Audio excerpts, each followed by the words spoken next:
To all people who are not living with HIV and AIDS, please don't pass. Okay?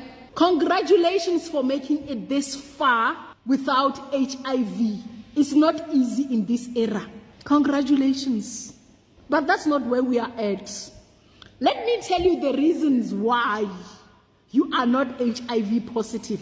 You are HIV negative, not because you're clever, not because when you are taking precautionary measures to make sure usebenzisa protection all the time. No, that's not the case. Please read my lips. You are HIV negative by LUCK, by luck.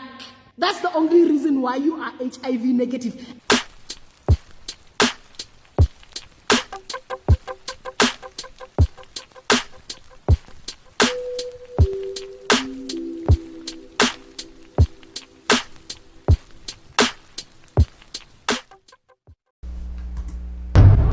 Doing was supposed to be like my adventure. I thought everybody does the same thing I do. They don't get hurt, so I won't get hurt. I got hurt. Cameron Bay is one of 3 newly HIV-infected adult film actors to share their stories. I got chlamydia my first month I was there. My first test came back positive for gonorrhea. My girlfriend and I had actually gotten herpes. And herpes is a non-curable disease. Transmitted infection for the industry is going to be one of the risks that is involved in shooting a set. What we've done with our testing protocols have really mitigated that risk. The industry really wants to make people believe that testing is enough. But that testing is woefully inadequate. And they're charging performers as high as $170 for a panel. This medication is $3,000 a month. I don't think they give 2 shits about the performers. All they care about is money. And that's the God honest truth. The chances, the risks that they take are the deal that they make with the devil when they come into this. Yo, so we back in here for another edition of F-ya-Motha, and that was a whole bunch of goofy ass wannabe porn stars. Like I said in previous episodes, there is no such thing as a porn star. They're more like porn actors and porn actresses. The rise of the porn star died with Cherokee the Ass, Jessie Jane, hell, even Cagney Lynn Carter. Now you just have a whole bunch of third-rate, fat, out of shape, ordinary looking, pretty ugly people having a whole bunch of romantic / nasty, gruesome, grisly, disgusting sex. Tell you the truth, the only porn actors that I feel, or actresses that I feel like are stars, are the Brazilian ones, because they actually put a lot of effort into it. They don't look like they trying to have sex for money. They look like they literally having sex because that's the shit they like to do.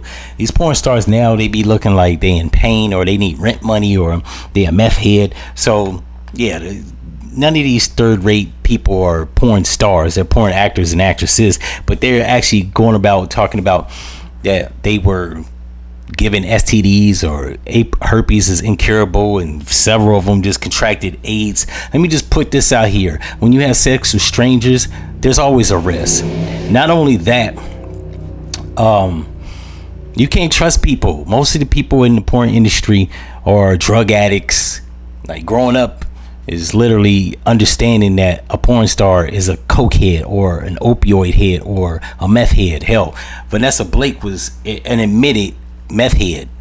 Right now, she went from being thick and fluffy to sculptured and curvy, but she admitted that she was addicted to drugs, like most of them are. You got to be either psychotic or you got to be on a narcotic, but you can't do what they do on film to the masses with a clear head. That just doesn't make sense. I never understood how, like, I'm a man, and even I don't want to, like, I've never done porn because, not that it don't look fun, but because I might become president one day.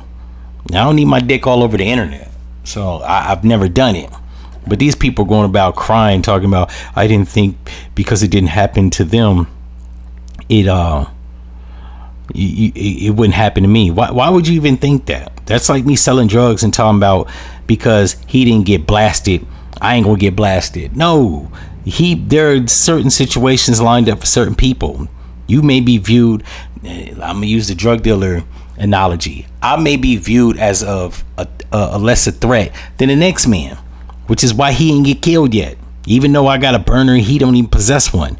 Or I might be viewed as unlikable versus he has more social skills, so people aren't prone to want to kill him. It's the same thing with this. You might be looked at as green, and they feel like, yeah, well, I did do the testing, but in between the shoot, I'm gonna go over here and shoot some needles up my arm or have gay sex. You just never know. Like, people act like there's no risk involved. When everything in the world, there's always a risk. I don't care if you're a garbage man.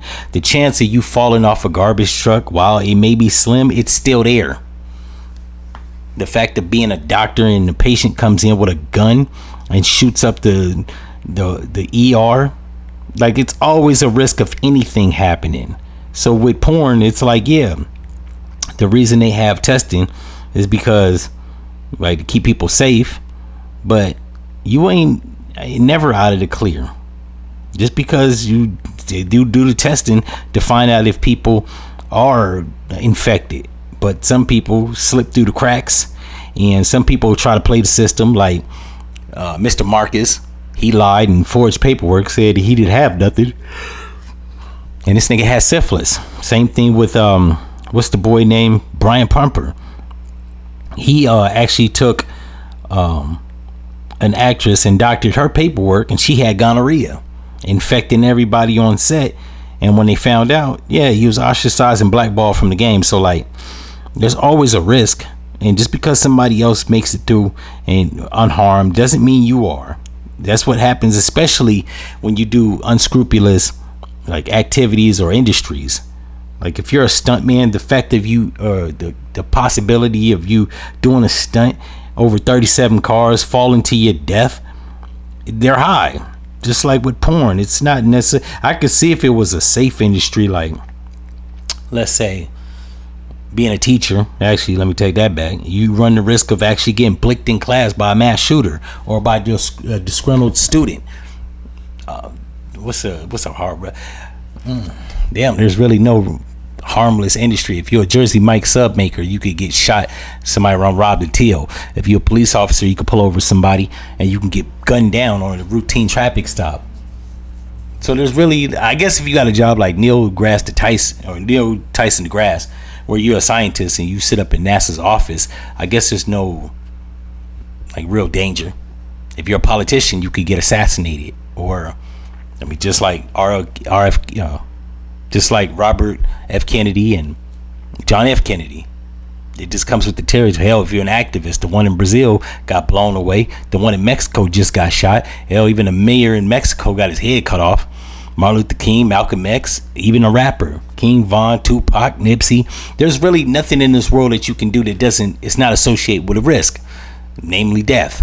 So the fact that these people thought that he was going to go in the sex industry, where people are just slinging their body like free cheese, and have some of the customers have some of the most disgusting fetishes, yeah, it is what it is. So I'm not sympathetic in the least bit. In any event, if you like this episode, like, comment, and subscribe, and I'm out. No.